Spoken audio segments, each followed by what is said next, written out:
टप टप टप टप। अचानक ही टप टप की आवाज सुनकर प्रभास की नींद टूट गई। उसने उठकर चारों ओर देखा। तभी फिर वही स्वर सुनाई दिया। टप टप टप। यह पानी कहाँ टपक रहा है? प्रभास ने सोचा। ये टप टप की आवाज ऐसी ही थी जैसे कहीं ऊंचाई से पानी की बूंदें टपक रही हो। वैसा ही स्वर। टप टप टप। कहीं बाथरूम के शावर से पानी तो नहीं टपक रहा है? प्रभास ने सोचा, जरूर वही टपक रहा होगा। पहले भी एक बार उसकी चूड़ियां ढीली हो गई थी और फिर सारी रात पानी टपकता रहा था। कल सुबह ही उसे ठीक कराना होगा। उसने उठकर पांवों में स्लीपर डाली और बाथरूम की ओर चल पड़ा। बाथरूम का दरवाजा खोलते ही वहां सन्नाटा सा छा गया। लाइट जलाकर देखा उसने। बाथरूम पूरी तरह सूखा हुआ था और उसका नल और शावर दोनों बंद थे। फिर कहाँ टपक रहा है ये पानी? प्रभात बड़बड़ाता हुआ बाहर निकला। बाथरूम का दरवाजा अच्छी तरह बंद कर दिया और रसोई की ओर बढ़ गया। शायद वहां सिंक का नल टपक रहा होगा। रसोई में भी नल बंद था और सिंक पूरी तरह सूखा था। कहीं पानी की एक बूंद भी नहीं थी, लेकिन पानी टपकने की आवाज तो अब भी आ रही थी। प्रभास ने पूरा घर अच्छी तरह देख लिया। कहीं पर भी पानी नहीं टपक रहा था। यहां तक कि वह गेस्ट रूम का बाथरूम भी चेक कर आया। लौटकर वह बिस्तर पर बैठा। आंख बंद की तो फिर वही टप टप की आवाज। कहाँ देखे अब? उसने घड़ी की ओर देखा। रात का ठीक 12 बजे थे। 10 बजे ही तो वह बाहर से अपने दोस्तों के साथ समय बिताकर लौटा था। लौटते समय उसकी कार के सामने एक काली बिल्ली अचानक ही आ गई थी। उसको बचाने के प्रयास में एक्सीडेंट होते होते बचा था।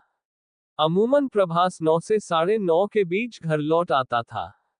उसके घर न लौटने पर माँ उसकी प्रतीक्षा में भूखी बैठी रहती थी। गत वर्ष माँ नहीं रही। उनके स्वर्गवास के बाद से ही अकेला है प्रभास, किंतु माँ की कही हुई बातें उसके लिए आदर्श है।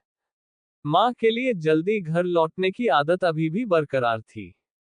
माँ कहती थी, ऐसे ही समय पर लौटते रहा करो हमेशा, वरना अभी मैं और मेरे बाद तेरी बीवी तेरे इंतजार में भूखी बैठी रहा करेगी। माँ तो उसके लिए बीवी लाने का अरमान दिल में लिए ही दुनिया से विदा हो गई। अकेला हो गया प्रभास, लेकिन उसने माँ की दी हुई शिक्षा और आदत गांठ बांध ली। आज ही व्यतिक्रम हुआ था इस आदत में, वह भी उस काली मनहूस बिल्ली के कारण। और आज ही टप टप टप, यह मनहूस आवाज तो जैसे कान फाड़े डालती है, जैसे दिमाग पर सीधे चोट कर रही है ये टप टप की आवाज। झुंझलाता हुआ उठा वह, बिस्तर पर लेटकर कंबल ओढ़कर सोने की कोशिश करने लगा, लेकिन वह आवाज उसके कानों में निरंतर गूंजती रही। बहुत देर तक करवटें बदलने के बाद उसने उठकर कॉटन बॉल ली और कानों में लगा ली तथा सोने का प्रयत्न करने लगा। कुछ देर तक शांति रही। उसकी आंखों में नींद उतरने लगी। तब अचानक फिर से वही टप टप झुंझला उठा वह। जब किसी प्रकार चैन नहीं मिला तो घर का दरवाजा खोलकर वह बाहर बरामदे में आ गया। वहीं एक और खंभे से टिककर बैठ गया। कंबल को अपने चारों ओर अच्छी तरह लपेटकर वह ठंड से बचने का प्रयत्न करने लगा। दिसंबर का महीना था। खुले में बैठने के कारण ठंडी हवा के झोंके बार बार उस पर आक्रमण कर रहे थे। उनसे बचने के लिए वह स्वयं में ही सिमटता जा रहा था। घुटनों को पेट से चिपकाकर उसने सिर झुका लिया और सोने का प्रयत्न करने लगा। म्याऊं। अभी उसे नींद का झोंका आया ही था कि म्याऊं की आवाज ने उसे चौंका दिया।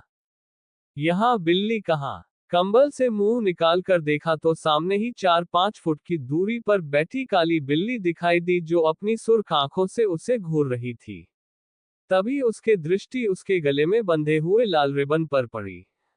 अरे, ये तो वही बिल्ली है जिसे बचाने के चक्कर में उसकी कार का एक्सीडेंट होते होते बचा था।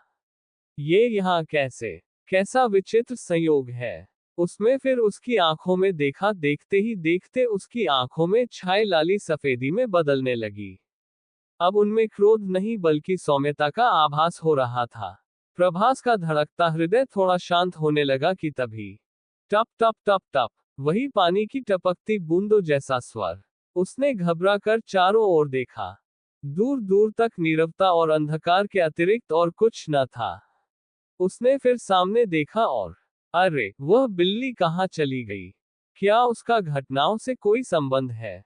प्रभास ने कलाई में बंधी घड़ी पर दृष्टि डाली। 3 बज रहे थे। रात देर से आने और उस दुर्घटना से 2-4 होने के बाद वह कपड़े उतार कर बिस्तर में घुस गया था। घड़ी उसकी कलाई में ही बंधी रह गई थी और जुराबें भी। जुराबें कहाँ है उसकी? उसे अच्छी तरह याद आ रहा था कि रात वह घड़ी और जुराबें पहने हुए ही बिस्तर में घुस गया था और फिर न जाने कब नींद ने उसे अपने आगोश में ले लिया था। वह अजीब पानी टपकने का स्वर न हुआ होता तो शायद अभी भी वह गहरी नींद सो रहा होता। प्रभास उठकर कमरे में चला आया। थोड़ी ही देर में सुबह हो जाएगी। चलो थोड़ी देर सो लूं। भूख भी लग रही है। अरे हाँ, उसने कल रात खाना भी तो नहीं खाया था। लौटते समय होटल से खाना पैक करवा लिया था लेकिन फिर उस अफरा तफरी में उसे कार में ही भूल गया था। अचानक उसे याद आया। इतनी देर से वह घर से बाहर बरामदे में बैठा रहा था। हवास उड़े उड़े हुए थे उसके, फिर भी कार तो वह अपने दरवाजे के पास ही पार्क करता था। कहाँ गई उसकी कार? बाहर तो कोई कार नहीं थी। कार जहां पार्क की जाती है वहीं तो बैठी थी वह काली बिल्ली। क्या हो रहा है ये सब? कहीं दिमाग तो नहीं हिल गया है उसका? उसके व्यवस्थित जीवन में एक साथ इतनी अनियमितताएं कैसे? अकेलापन खलने लगा। उसे विचारों के झंझावात में उड़ते जुड़ते 1 घंटा बीत गया था। वह शिद्दत से किसी साथी की जरूरत महसूस कर रहा था। थका शरीर और दिमाग शिथिल पड़ता जा रहा था। अब न उसे अपनी जुराबों की याद आ रही थी और न कार की। वह तो ये भी भूल गया था कि कल दोपहर के बाद से उसने केवल एक सेब ही खाया है और वह बिस्तर पर गिरकर गहरी नींद में डूब गया। सुबह 7 बजे नौकरानी ने दरवाजा खुला हुआ पाया। प्रभास बिस्तर पर पड़ा बेसुध सो रहा था। वह चकित हुई। ऐसा तो कभी नहीं हुआ आज तक। चंपा प्रभास की मां के समय से ही उसके घर में झाड़ू पोछा, बर्तन किया करती थी। खाना उसकी मां स्वयं ही बनाती थी। प्रभास ने मां के बाद भी चंपा को काम से हटाया नहीं था। रोज सुबह 7 बजे आकर वह घर की साफ सफाई, बर्तन साफ करना आदि करके प्रभास के लिए नाश्ता बनाकर चली जाती थी। परंतु आज तो सब कुछ अव्यवस्थित सा है। प्रभास अभी तक सोकर नहीं उठे। इस समय तक तो वह हाथ मुंह धोकर पेपर पढ़ा करता है। रसोई घर में जूठे बर्तनों का ढेर लगा था, जैसे 3 या 4 लोगों ने खाना बनाया खाया हो। चंपा जल्दी जल्दी सफाई करने में जुट गई। बाथरूम में उसे प्रभास के एक पैर की जुराब पड़ी दिखाई दी। कीचड़ से लथपथ और दूसरी घर के बाहर बरामदे में। घर के सभी दरवाजे खिड़कियां खुले हुए थे। इतनी ठंड में सारे घर के खिड़की दरवाजे खोल देने से घर बहुत ठंडा हो रहा था। चंपा ने सारी खिड़कियां बंद की और सफाई में जुट गई। काम खत्म करते करते उस दिन 8:30 बज गए। चाय और 2 अंडों का ऑमलेट बनाकर और ब्रेड में मक्खन लगाकर उसने ट्रे में रखा तथा प्रभास को जगाने चली गई। कई बार पुकारने पर भी जब वह न उठा तो उसने उसका पैर पकड़कर जोर से हिला दिया। उठिए भैया, 8:30 बज गए। नाश्ता तैयार है। आज आपको ऑफिस नहीं जाना है क्या? प्रभास ने कुनमुना कर करवट बदल ली। उठिए भैया। चंपा ने उसका पैर पकड़कर फिर से हिला दिया। प्रभास ने करवट लेकर आंखें खोल दी और कितनी भयानक थी उसकी आंखें। बिल्कुल लाल सुर्ख। भैया, चीख बड़ी चंपा। प्रभास उठकर बैठ गया। उसने आंखें मूंद कर फिर खोली तो सब कुछ सामान्य था। आपकी तबीयत तो ठीक है ना भैया? चंपा ने पूछा। हाँ, ठीक हूँ। अरे, 8:30 बज गए। बाप रे! प्रभास हड़बड़ाते हुए बोला और जल्दी से बाथरूम में घुस गया। भैया की आंखें इतनी लाल क्यों थी? चंपा ने सोचा, लेकिन फिर उसके सामान्य स्थिति का ध्यान आने पर सिर को झटक दिया उसने। शायद वह भ्रम था मेरा। बाथरूम से नहाकर आया प्रभास तो जैसे वह वही पुराना प्रभास बन गया था जिसे चंपा रोज देखती थी। भैया, ऐसे खिड़कियां दरवाजे खोलकर मत सोया करो। ठंड लग जाएगी और कोई घुस आया तो घर में कुछ भी नहीं छोड़ेगा। आजकल के चोर तो पुराने कपड़े तक उठा ले जाते हैं। चंपा ने हंसते हुए कहा। लेकिन मैं दरवाजे खिड़कियां खोलकर कभी नहीं सोता। तुम तो जानती हो चंपा, बिना दरवाजों को बंद किए कोई कैसे सो सकता है। कल तो अच्छी दावत की थी तुमने भैया। दावत नहीं तो, अरे कल तो मुझे खाना भी नसीब नहीं हुआ था। प्रभास जल्दी जल्दी नाश्ता समाप्त करता हुआ बोला। अब तुम जाओ, मुझे भी निकलना है ऑफिस के लिए। जी भैया, चंपा ने कहा और घर से बाहर निकल गई। वह समझ नहीं पा रही थी कि भैया ने उससे दावत की बात क्यों छिपाई। झूठ क्यों कहा कि उसने कल से कुछ नहीं खाया था। और भैया की कार उफ कैसी कीचड़ में लिथड़ी हुई है। चंपा आगे बढ़ी तो मोड़ पर ही रईस के गैराज में काम करने वाला पिंटू मिल गया। वह उसे उसे रोक कर बोली, भैया जरा समय हो तो अभी जल्दी से जाकर प्रभास भैया की कार साफ कर दो। न जाने कैसे कीचड़ से लिथड़ी खड़ी हुई है, जैसे कोई कहीं दलदल में चला कर आया हो। अभी ही धो देना, नहीं तो ऑफिस जाने के लिए परेशान होंगे। अच्छा बहन, अभी ही देख लेता हूँ, कहकर पिंटू तेजी से प्रभास के घर की ओर बढ़ गया। चंपा ने भी अपनी राह ली। पिंटू प्रभास के घर के पास पहुंचा तो दरवाजे के पास ही उसकी कार खड़ी थी, ऐसी जैसे अभी अभी वर्कशॉप से धुल कर आए हो, बिल्कुल साफ चमचमाती हुई। पिंटू सोचने लगा, कार तो प्रभास भैया की बिल्कुल साफ धुली हुई है, फिर चंपा ने मुझसे झूठ क्यों कहा। प्रभास जल्दी जल्दी तैयार हुआ, जूते स्टैंड से उठाए, जुराबें पहनी, जूते पहने और घर लॉक करके ऑफिस जाने के लिए निकल पड़ा। कार तो वहां थी ही नहीं। वह वाहन की तलाश में आगे बढ़ा, तभी एक ऑटो रिक्शा उसके बगल में आकर रुका। प्रभास जल्दी से उसमें बैठ गया। ऑटो वाले ने मीटर गिराया और ऑटो आगे बढ़ा दिया। प्रभास का ऑफिस वहां से आधे घंटे की दूरी पर था। वह आराम से पुश्त से टिक कर बैठ गया और आंखें बंद कर ली। हवा के झोंके उसे बड़ी राहत पहुंचा रहे थे। नींद की झोंक में उसके हाथ से ऑफिस का बैग छूटकर पैरों पर गिर पड़ा। झुककर उसने बैग उठाया तो निगाह मोजों पर पड़ी। अरे, ये तो वही मोजे थे जिन्हें वह रात में ढूंढता रहा था। वह भी बिल्कुल साफ सुथरे। ये कैसे हो गया? उसके पास मोजों का एक ही जोड़ा है। वही कल उसके पैरों से गायब हो गया था और आज खुद ब खुद धुलकर साफ सुथरा उसके जूतों में मौजूद था। तैयार होने की जल्दी में उसने उस पर ध्यान ही नहीं दिया था और अब वह बड़ी उलझन भरी दृष्टि से देर तक जुराबों को देखता रहा। क्या हुआ साहब, कुछ हो गया क्या? ऑटो वाले ने पूछा। नहीं, कुछ भी नहीं, प्रभास ने उत्तर दिया। कुछ देर बाद ऑटो रुक गया।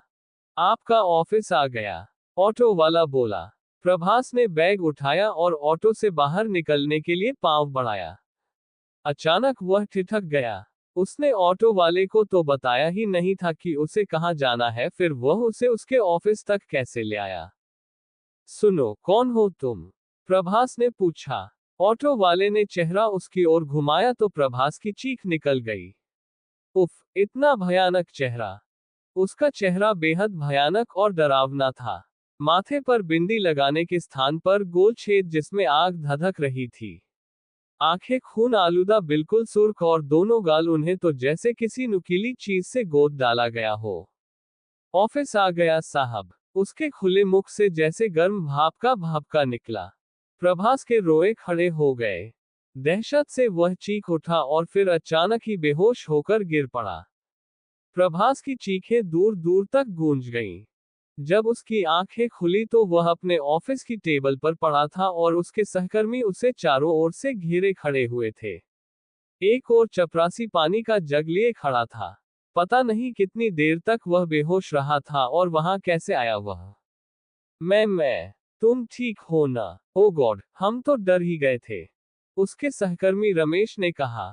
क्या हुआ है मुझे? यहाँ कैसे आया मैं? प्रभास ने पूछा। हम लाए तुम्हें उठाकर। तुम ऑफिस के सामने सड़क पर बेहोश पड़े थे। सड़क पर? और वह ऑटो वाला? वहां कोई ऑटो नहीं था। तुम तो पैदल आए थे आज। पैदल? हाँ, वह पानवाला बनवारी है ना, उसी ने बताया कि तुम पैदल एक हाथ में बैग लटकाए चले आ रहे थे। फिर अचानक ही ऑफिस के सामने खड़े होकर चीखने लगे और गिरकर बेहोश हो गए। मनोहर ने बताया, फिर पूछा, तुम्हारी कार कहाँ गई? पता नहीं। मैं आज ऑटो से आया था। फिर क्या? फिर वह ऑटो वाला, उसका वह भयानक चेहरा। प्रभास ने जोर से झुरझुरी ली। कौन ऑटो वाला? कहाँ गई कार? यार, कुछ ठीक से बताओ तो समझ में भी आए। विनोद में झुंझला कर कहा। ओह, मुझे थोड़ी देर के लिए अकेला छोड़ दो प्लीज। प्रभास बोला। ओके। उन्होंने उसे उसके केबिन में पहुंचने में मदद की और फिर अपनी अपनी सीट पर चले गए। उनके जाने के बाद प्रभास दोनों हाथों से सिर थाम कर बैठ गया। अजीब उलझन में पड़ गया था वह। क्या हो रहा है उसके साथ यह सब? उसकी जुराबें गायब होना और फिर धुल कर जूतों में पहुंच जाना, वह पानी टपकने की दहशतनाक आवाजें, रात भर सो न पाना, कार गायब हो जाना, क्या था वह सब? चंपा ने कहा था कि उसे सारे घर के खिड़की दरवाजे खुले मिले थे। उसने पूछा था कि क्या रात में कोई दावत हुई थी। और वह रहस्यमय भयानक चेहरे वाला ऑटो वाला जो बिना बताए ही उसे ऑफिस तक ले आया था। बनवारी कहता है कि वह पैदल ऑफिस आ रहा था। तो क्या वह सब वहम था उसका? रात की वह सब घटनाएं सच नहीं था वह सब? शायद कोई भयानक सपना जो उसके हृदय में कहीं गहरे बैठ गया है। ऑफिस वालों से किसी से कुछ कहेगा तो सब हंसेंगे। जरूर भयानक सपना ही था वह। उसके दिमाग का वहम। लेकिन उसकी कार कहाँ गई? उसकी कार कहाँ गई? उसकी कार। तभी चपरासी ने आकर बताया, साहब, एक लड़का आपकी कार नीचे छोड़कर चाबी दे गया है। ये लीजिए। उसने कार की चाबियां उसके सामने मेज पर रख दी। कन था? पता नहीं साहब। बोला गैराज से आपकी कार लेकर आया है। मैं चाबियां आपको दे दूं। पेमेंट वह बाद में आपसे ले लेगा। चपरासी ने बताया। पेमेंट? प्रभास ने मस्तिष्क को झटका सा लगा। पेमेंट तो उसने ऑटो वाले को भी नहीं किया था। वह तो उसे देखते ही बेहोश हो गया था। तो क्या वह भी बाद में पेमेंट लेगा? कैसा पेमेंट? प्रभास एक बार फिर उलझ गया। उसने चाबियां अपने सहकर्मी रमेश को देकर कार को पार्किंग में लगाने के लिए कहा। फिर न जाने क्या सोचकर स्वयं भी साथ हो लिया। ठहरो, मैं भी चलता हूं। रमेश ने उसे विचित्र दृष्टि से देखा। जब वह स्वयं ही कार पार्क करने जाता रहा है तो रमेश को साथ ले जाने का क्या मतलब? आओ चलें। प्रभास ने रमेश के कंधे पर हाथ रखते हुए कहा। बिना कुछ बोले रमेश उसके साथ चल पड़ा। ऑफिस के सामने बनवारी की दुकान के पास ही खड़ी थी उसकी कार, चमचमाती हुई जैसे अभी ही वर्कशॉप से आए हो। रमेश के साथ प्रभास भी कार की चमकती बॉडी को देखते ही रह गए। आपकी कार तो बिल्कुल नई लग रही है साहब, बनवारी ने टोक दिया। अभी अभी कोई लड़का खड़ी करके गया है। किस वर्कशॉप का था? प्रभास ने पूछा। पता नहीं, बड़ी अच्छी सर्विसिंग की है। रमेश बोला। हाँ, तुम्हें तो पता होगा कि कहाँ भेजी थी कार। नहीं यार, किसी से भिजवाई थी। आओ बैठो। प्रभास ने कार का दरवाजा खोलते हुए कहा। कार में बड़ी अच्छी भीनी भीनी सुगंध फैली हुई थी। कार ड्राइव करके वह पार्किंग में ले गया। सब कुछ सामान्य था, कोई नई बात नहीं हुई, लेकिन फिर भी प्रभास के मन में कहीं कुछ खटक रहा था। दिन भर बहुत बेचैन रहा वह। किसी भी काम में मन नहीं लगा। शाम को उसने अपने दोस्त अनूप से बात करने का निश्चय किया, किंतु इन वक्त पर साहस जवाब दे गया। क्या कहेगा वह? इन सारी बातों घटनाओं का कोई भी प्रमाण नहीं है उसके पास। अगर उसने भी इसे मेरे दिमाग का फितूर या वहम न समझा तो मुझे पागल अवश्य समझेगा। इसी विचार ने उसे हतोत्साहित कर दिया। अंत में उसने घर जाने का ही निश्चय किया। दोपहर में लंच उसने ऑफिस के पास स्थित रेस्टोरेंट से ही किया था, जहां वह हमेशा खाना खाया करता था। शाम को घर जल्दी पहुंचकर उसने खिचड़ी बनाने की सोची। कभी कभार वह घर पर खिचड़ी, तहरी या जीरा राइस, पुलाव जैसी चीजें बना लिया करता था। रोटी बनाना उसे नहीं आता था, इसलिए जब रोटी खाना होता तो बाहर से ही खाना पैक करा कर ले आता। उस दिन वह जल्दी ही घर पहुंच गया। अभी 8 ही बजे थे। कपड़े बदल कर उसने खूब मलमल का स्नान किया, जैसे पानी के साथ ही अपनी सारी परेशानियां भी बहा देना चाहता हो। नहाकर उसने पायजामा बनियान पहनकर शॉल ओढ़ लिया और रसोई का प्रबंध करने लगा। रसोई में प्रवेश करते ही वह चकित रह गया। कुकर गैस पर चढ़ा हुआ था और सीटी बजा रहा था। उसने बढ़कर गैस बंद कर दी। ये कुकर किसने चढ़ाया गैस पर? उसने सोचा। पानी का गिलास लेकर वह बिस्तर पर जाकर बैठ गया। एक एक घूंट करके उसने पानी खत्म किया। मन अभी भी वहीं उलझा हुआ था। रसोई में कौन था? चंपा तो कब की चली गई होगी। शाम को कहाँ आती वह है? वह तो, और इसके आगे वह सोच नहीं सका। रसोई घर में जाकर कुकर खोला तो एक और आश्चर्य उसका इंतजार कर रहा था। कुकर में खिचड़ी थी, बिल्कुल उसकी पसंद वाली, छिलकेदार मूंग की खिचड़ी, घी और जीरे की छौंक वाली। प्रभास को भूख लगाई थी, इसलिए बिना इस विषय में अधिक कुछ सोचे उसने खिचड़ी थाली में परोसी और डाइनिंग टेबल पर रखकर खाने के लिए चम्मच उठाया। अचानक उसे याद आई माँ की कही बात। बेटा, खाना खाने से पहले ईश्वर को हाथ जोड़कर धन्यवाद जरूर दिया करो जिसने तुम्हें अन्न मुहैया कराया। भगवान को भोग लगाकर खाओगे तो विष भी अमृत हो जाएगा। उसने चम्मच रख दिया, थाली को हाथ लगाकर ईश्वर का स्मरण किया। ओम नमो भगवते वासुदेवाय। लो प्रभु, भोजन ग्रहण करो। आचमन छोड़कर उसने भोजन करना आरंभ किया। वास्तव में बहुत अच्छा स्वाद था। मन प्रसन्न हो गया। बहुत बहुत धन्यवाद प्रभु, मुझ अकेले पर इतनी कृपा करने के लिए। अपना वरद हस्त मेरे सिर पर बनाए रखना। उसने मन ही मन ईश्वर को धन्यवाद दिया।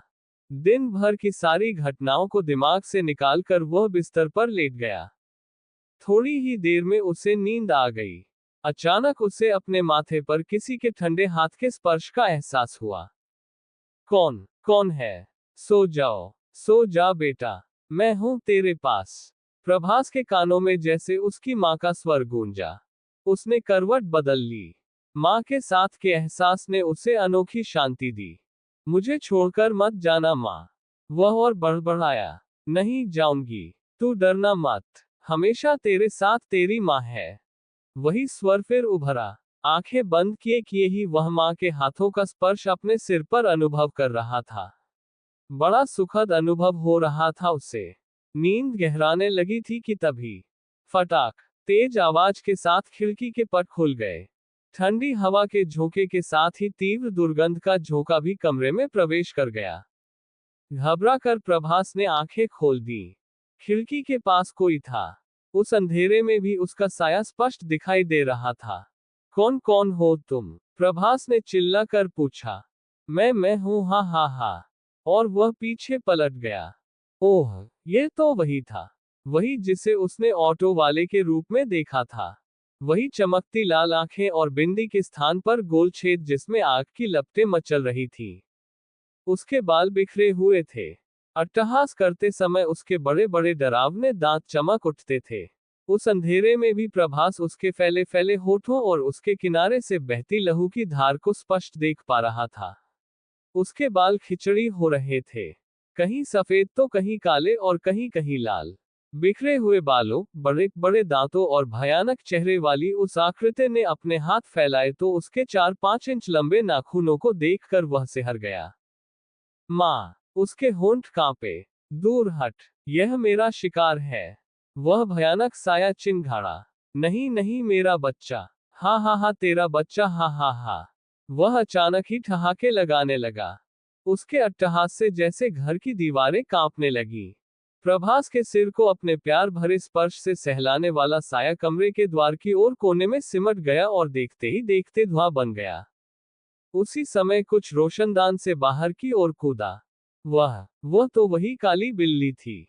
कमरे में अभी भी वही भयानक रात गूंज रहा था। सारा घर थरथरा रहा था। दीवाने दी जा रही थी और फिर धड़ाम। प्रभास की चेतना डूबती चली गई। सुबह 7 बजे चंपा आई। प्रभास तब भी सो ही रहा था। उसने जल्दी जल्दी चाय तैयार की और उसे जगाया।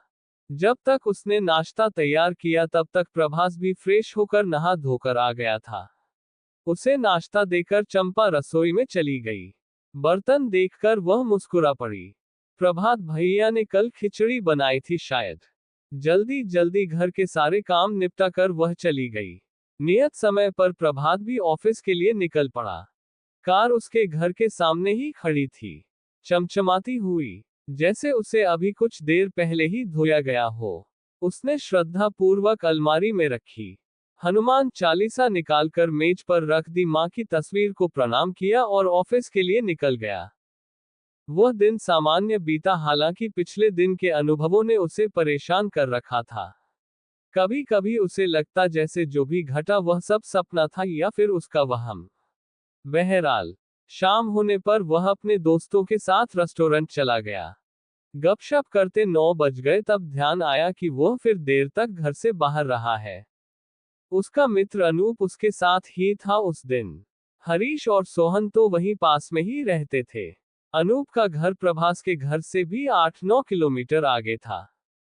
जब वे घर जाने के लिए तत्पर हुए तो अनूप ने देखा कि उसकी बाइक तो पंचर हुई पड़ी है।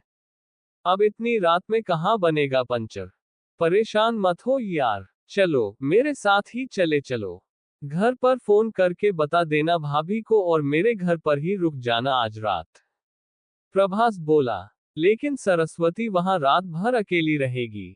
बहुत डरती है वह अकेलेपन से। नूप ने कहा, कोई बात नहीं, चल मैं तुझे घर छोड़ दूंगा। ओके, एक शर्त पर। बोल, तू मेरे घर से खाना खाकर लौटेगा। अनूप बोला, लेकिन कोई लेकिन नहीं। मंजूर हो तो बोल, वरना मैं कोई ऑटो पकड़ता हूँ। अच्छा बाबा, चल आज का डिनर तेरे घर पर ही सही। अब तो खुश। प्रभास ने कुछ इस अंदाज से कहा कि सभी खिलखिला पड़े। हरीश और सोहन को विदा करके अनूप और प्रभास कार में बैठे। रास्ते में प्रभास ने कहा, पहले घर चलूं? क्या करेगा घर जाकर? चल पहले मेरे घर, फिर आकर सो जाना यहाँ। अनूप ने कहा, हूं। प्रभास ने हुंकार भरी। अनूप का घर बस्ती से कुछ हटकर था, शहर से थोड़ा बाहर, प्रकृति की गोद में बसा हुआ खूबसूरत सा घर, जिसकी बालकनी से दूर तक फैली पहाड़ियां और वनराजी स्पष्ट दिखाई देती थी। दिन में वह दृश्य बहुत सुंदर लगता था, परंतु रात का अंधेरा फैलते ही सब कुछ काले साए में बदल जाता था। इसीलिए संभवतः अनूप ने अपनी पत्नी के अकेले रहने पर भयभीत होने की बात कही थी। घर के निकट पहुंचकर प्रभास ने स्वयं इसे महसूस किया। दूर तक फैले प्राकृतिक दृश्यों पर फैली काली चादर ने एक बार तो जैसे उसे भी सहमा दिया। अनूप, तू शहर में आकर क्यों नहीं रहता? प्रभास ने टोका। यहाँ की प्राकृतिक सुंदरता मन को मोह लेती है, इसीलिए ये जगह छोड़ी नहीं जाती। माता पिता ने बड़े अरमान से जिंदगी भर की जमा पूंजी जोड़कर इस घर को बनाया था। उनका प्यार बसा है यहाँ, इस घर में। अनूप ने भावुक होकर बताया। फिर तो इसे छोड़ने का कोई मतलब ही नहीं। माँ बाप का आशीर्वाद जहां पर हो वह स्थान जन्नत से कम नहीं होता। प्रभास बोला। उसके हृदय पटल पर उसकी मां की छवि तैर गई। आओ भीतर चले। सरस्वती ने उनका स्वागत किया। फिर डिनर करते करते 10:30 बज गए। ओह, 10:30 बज गए। प्रभास ने घड़ी देखते हुए कहा। तो क्या हुआ, अकेले ही तो हो, आज यहीं सो जाओ, बैठक में तुम्हारा बिस्तर लगवा देता हूँ। अनूप बोला, हाँ भाई साहब, हमें कोई दिक्कत नहीं होगी, आप भी यहीं आराम कीजिए, कल ऑफिस यहीं से चले जाएगा।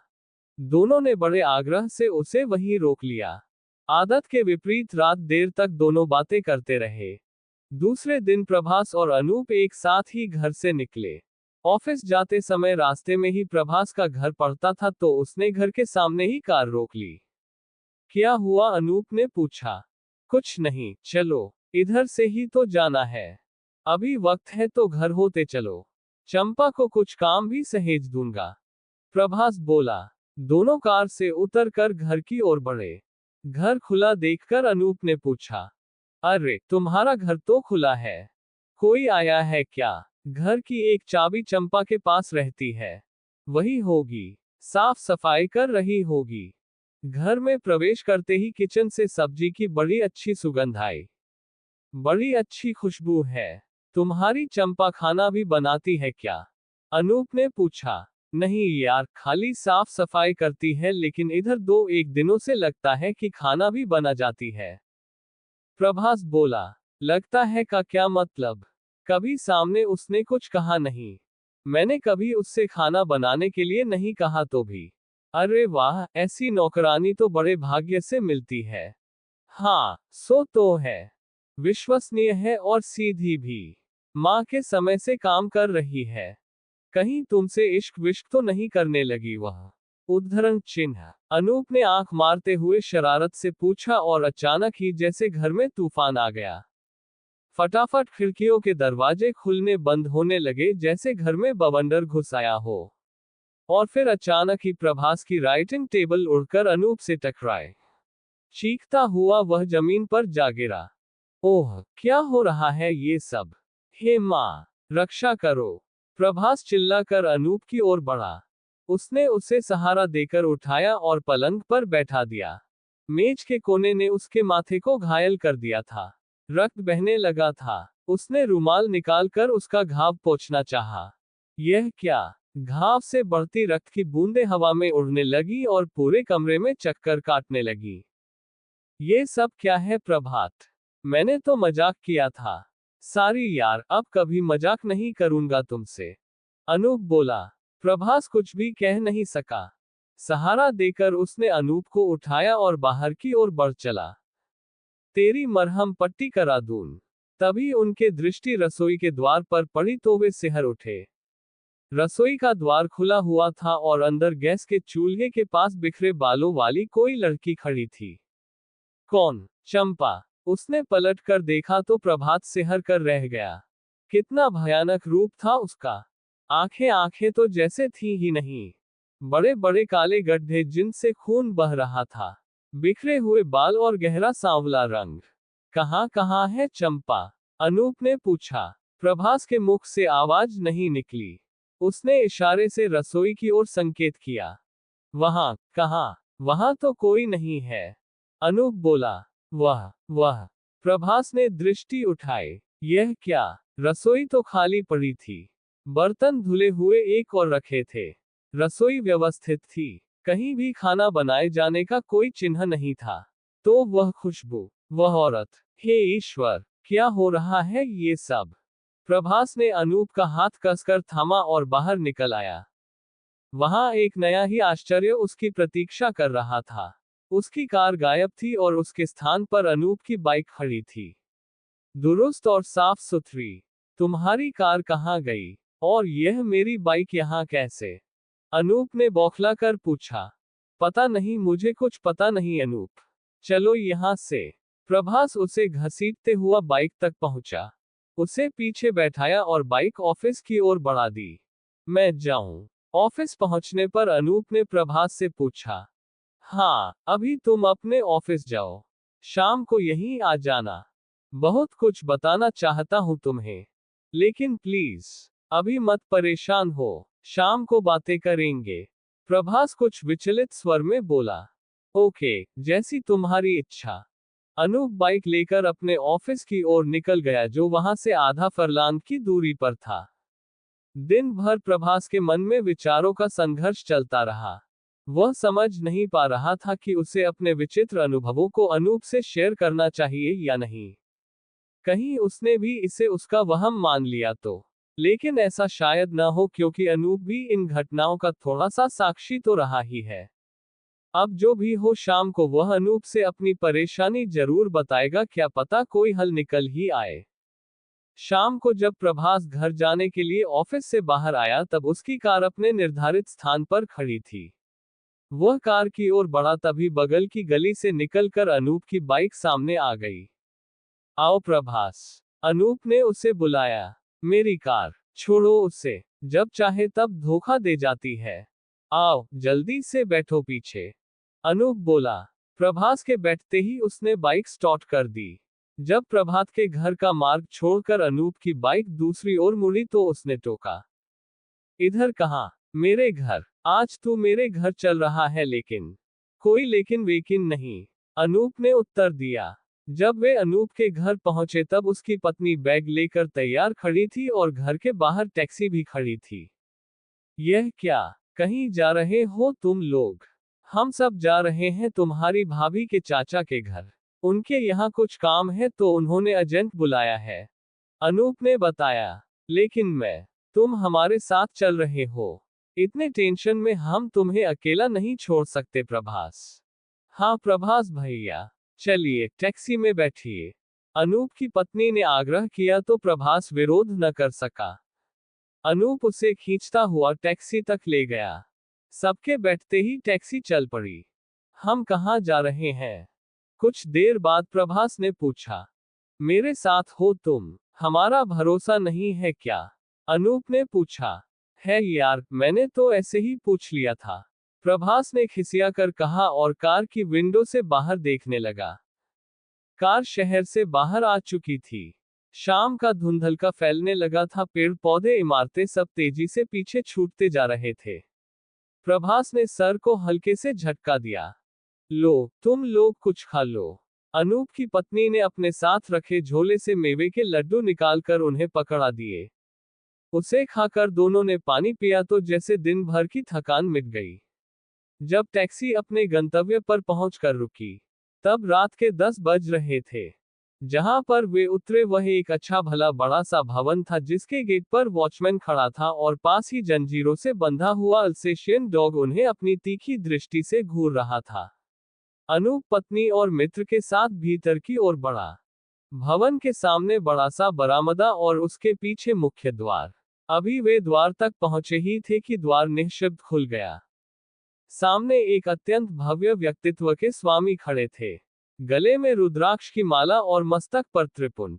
आओ आओ बच्चों, रास्ते में कोई कष्ट तो नहीं हुआ? नहीं बाबूजी, अनूप ने उत्तर दिया। उसने बढ़कर उनके पैर छुए तो प्रभास ने भी चरण स्पर्श किया। उसके चरण स्पर्श करते ही वे चौंक से उठे।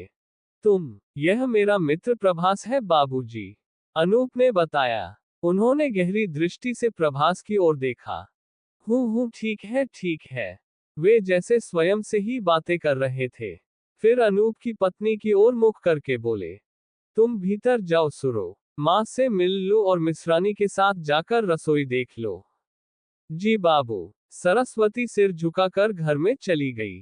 तुम दोनों मेरे साथ आओ, कहकर वे दालान में दूसरी ओर चल पड़े। अनूप और प्रभास उनका अनुगमन कर रहे थे।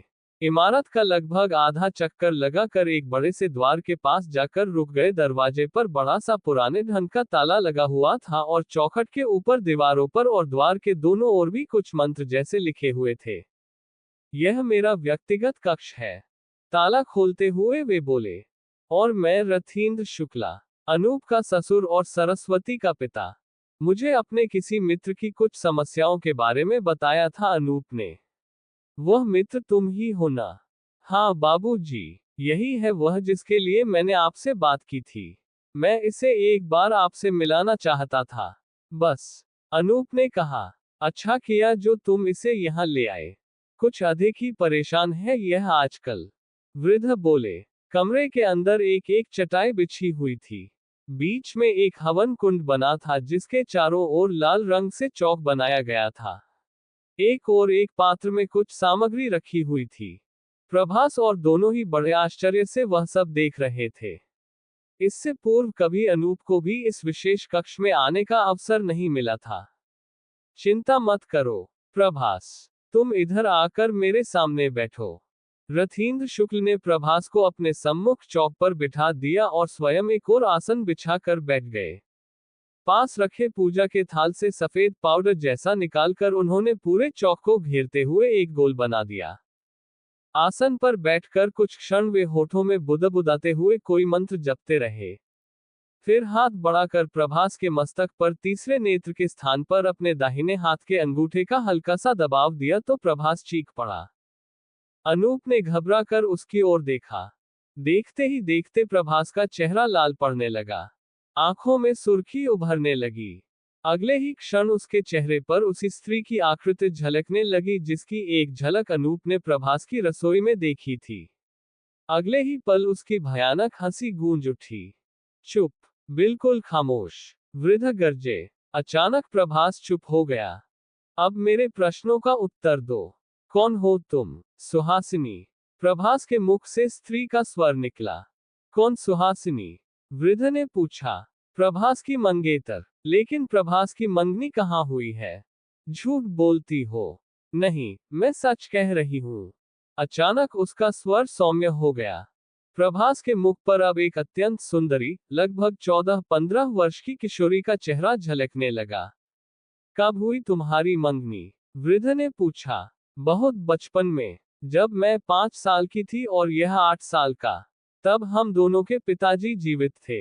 उन्होंने ही तो हमारी मंगनी कराई थी और कहा था, ले सुहासिनी, अब प्रभास तेरा है। इसकी देखभाल तुमको ही करना है। तुम्हारा विवाह क्यों नहीं हुआ? वृद्ध ने पुनः पूछा। क्योंकि प्रभास का चेहरा पीड़ा से विकृत होने लगा। फिर वह जैसे बड़े कष्ट से बोल पड़ा। हम सब मर गए थे। क्या? कौन मर गया था? उन्होंने चौंक कर पूछा। मैं, मेरी माँ, पिताजी। सब? कैसे? कार एक्सीडेंट में? सब? हाँ सब। कोई नहीं बचा।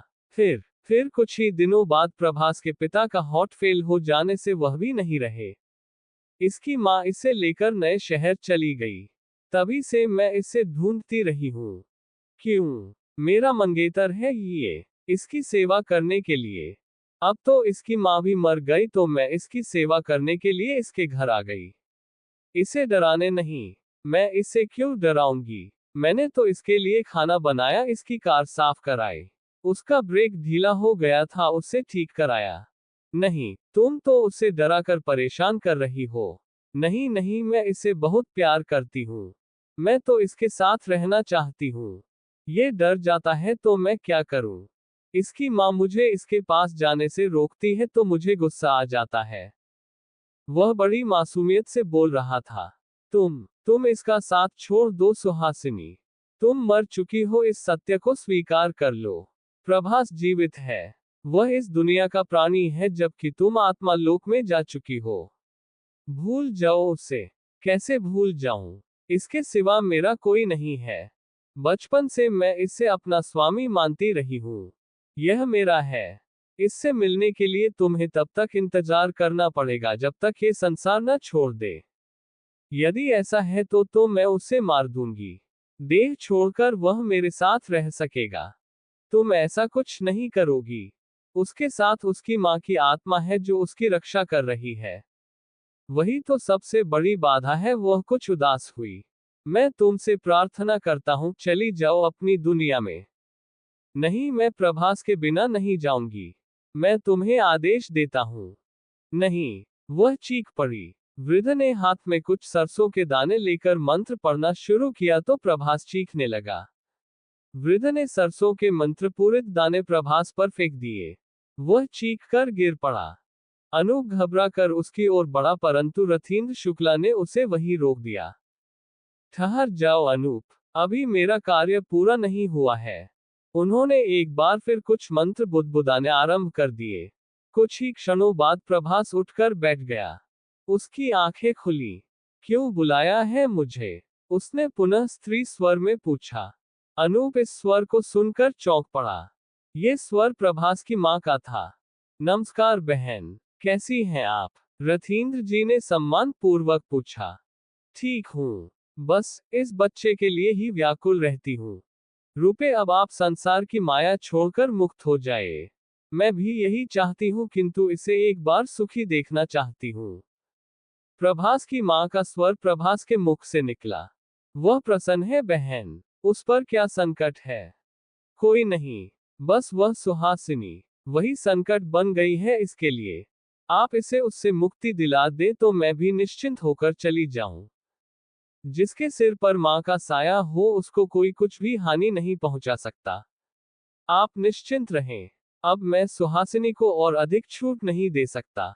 उसे यहां से जाना ही होगा। बहुत प्यारी बच्ची थी वह। इसीलिए हम लोगों ने बचपन में ही हंसी हंसी में दोनों बच्चों को एक दूसरे के लिए तय कर लिया था। परंतु उन लोगों के एक्सीडेंट के कारण सब तहस नहस हो गया। उसके माता पिता तो मुक्ति पा गए, किंतु यह अपने अत्यधिक लगाव के मोह में बंधी रह गई।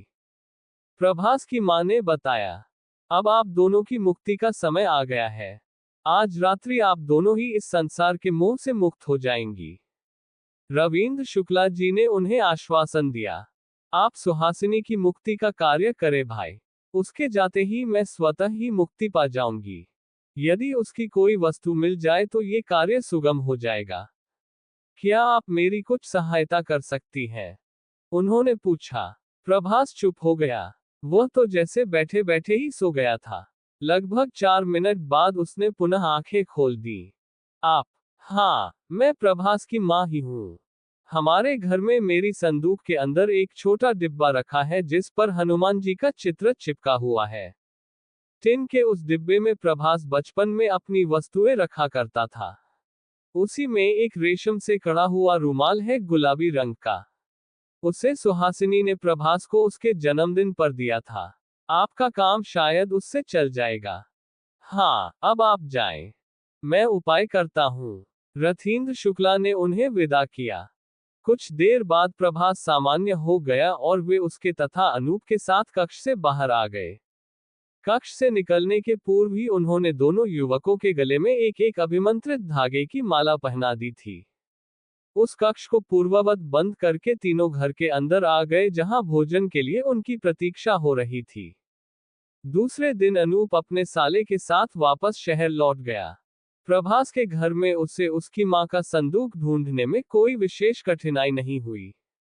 चंपा के सहयोग से उसने संदूक ढूंढ लिया और उस पर लगे छोटे से ताले को तोड़कर उसके अंदर से वह निर्दिष्ट डिब्बा ढूंढ निकाला। डिब्बा बहुत सुंदर था और उस पर हनुमान जी का चित्र बना हुआ था। उसे लेकर दोनों शाम तक पुनः रथीन्द्र शुक्ला जी के पास पहुंच चुके थे। आधी रात होने पर उन्होंने उसी कक्ष में जाकर पूजा प्रारंभ कर दी। कुछ ही देर के प्रयत्न के बाद वे सुहासिनी को उसके दिए रुमाल की सहायता से बुलाने में सफल हो गए।